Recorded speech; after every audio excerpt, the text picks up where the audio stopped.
Hello everyone, hope you're all having a good day so far.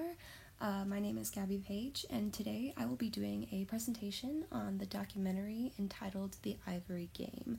It's a documentary on Netflix, and I highly recommend you go and watch it for yourself because there is a lot of important information that this film provides that I won't be able to / won't have time to cover in this PowerPoint.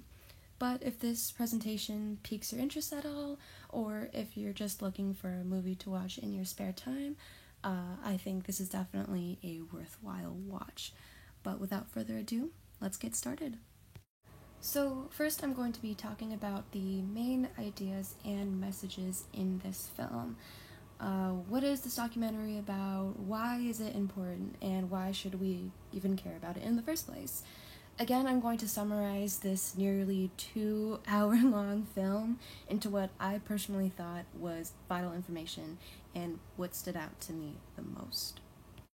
So what is the Ivory Game exactly, and what does this documentary mainly focus on as its primary messaging and goal? Well, first of all, this documentary was made in 2016, and it was directed by Richard Ledke and Keith Davidson. So all of this information that I'm about to give you is as current as 2016. I did not do much extensive research outside of this film, so I'm sure there are some things that have changed regarding this information, but for the sake of brevity, I'm going to be focusing on the information that directly came from the film. The Ivory Game is a documentary that takes its audience undercover with the filmmakers to expose the dark network of ivory trafficking and poacher syndicates all around and in Africa that have pushed elephants to the near brink of extinction. This film operates under multiple point of views that showcase how several preservation organizations are all working together to help fight against these poachers, but two of the main story arcs that stretch throughout the entirety of this film is the busting of one of the largest poaching syndicates in all of Africa, and was run by a man named Boniface Mariango, aka Shitani, aka the Devil, who was eventually caught and arrested after killing around 10,000 elephants and selling more than 3,000 kilograms of ivory, as well as the illegal ivory market that has been circulating throughout major cities in all of China. The majority of ivory smuggling actually comes out of China, but has also bled a little bit into the Western world. Now, that's not to say we're completely innocent, but the documentary heavily focuses on the black markets that are running rampant in the cities of mainly Beijing and Hong Kong, and the efforts to try and shut down these networks. Now, you might be asking, why is ivory trafficking so prevalent in China specifically? Well, it's actually because during the time of filming, it was legal for vendors to sell a certain amount of ivory items in their shops, and they would obtain special licenses from their government in order to legally sell this ivory. But then these sellers would restock their shops with illegal amounts of ivory, and due to little to no regulations on these vendors, there was no way to keep these sellers honest about their wares, and it eventually spiraled out of control and turned into this black market network that included literal tons of ivory and hundreds and thousands of dollars trading hands with no way of keeping these people in check. It took many years to get any sort of real legislative support on this issue, but in April of 2016, Barack Obama made an agreement with China to stop ivory trade completely and placed a ban on any sort of commercial trade. Then in July of the same year, that agreement was fully put into motion, and the US banned all ivory trade, with China saying they would do the same in about 5 years later. So those are the main points that I think kind of drive the purpose of this film and the main takeaways that the audience was left with. So now, why was this film so impactful And how did it so effectively pull on my heartstrings and convey its message so clearly and in such a touching and emotional way? Right off the bat, this film opens with the tone, and it is very set and it is very clear.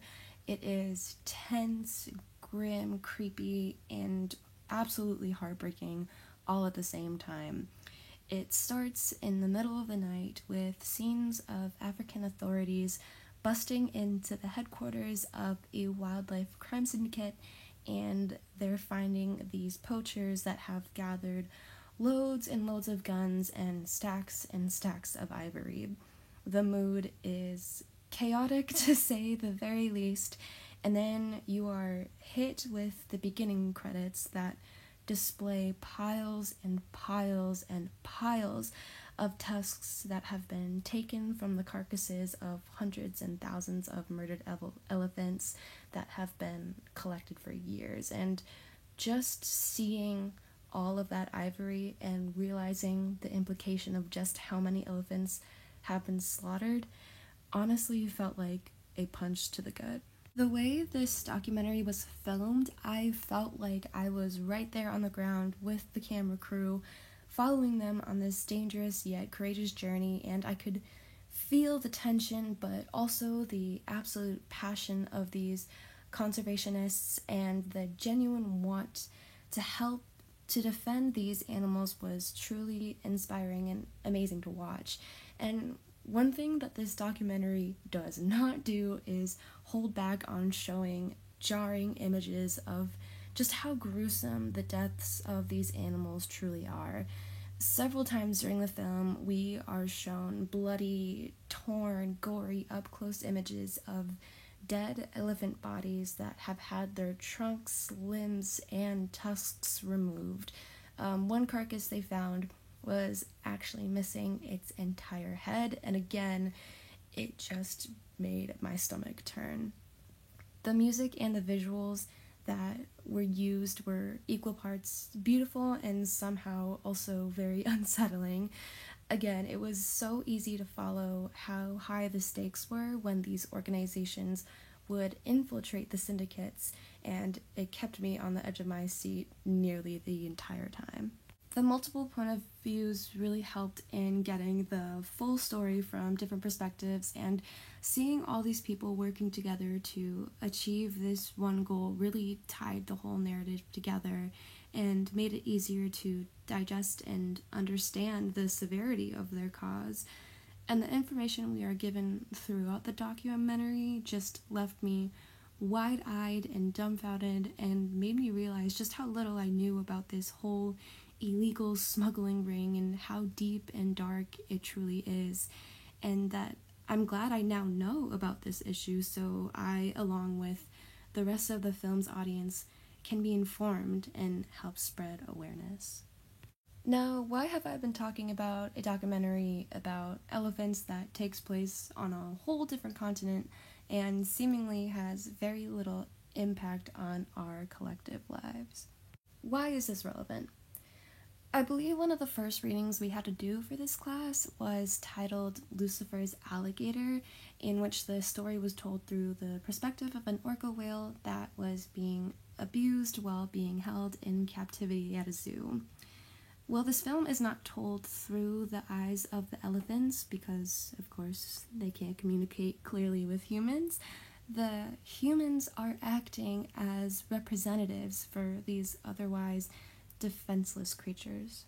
People tend to think of wild animals as these beasts with no emotion, no intelligence, when in fact that's nowhere near the truth, especially when it comes to elephants.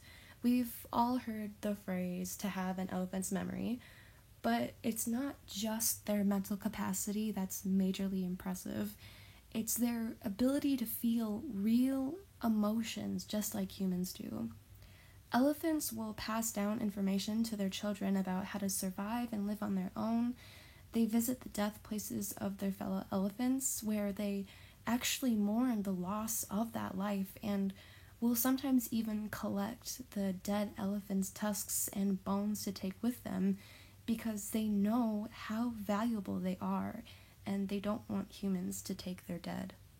By recognizing these very human-like qualities that elephants and honestly many other wild animals possess, people are more likely to be empathetic towards them, and I think that was one of the main goals of this documentary. If they can show just how cruelly these intelligent, sentient animals are being treated, rallying support is made all that little bit easier, because now people are finally having compassion towards these living beings, and people's heartstrings are being tugged when they see films like this. It encourages people to learn more about issues like this one, spread the word, and, if possible, help the cause if they feel so inclined to. And with that, that is the conclusion to this presentation. Thank you so much for listening, and I hope you all have a great rest of your day.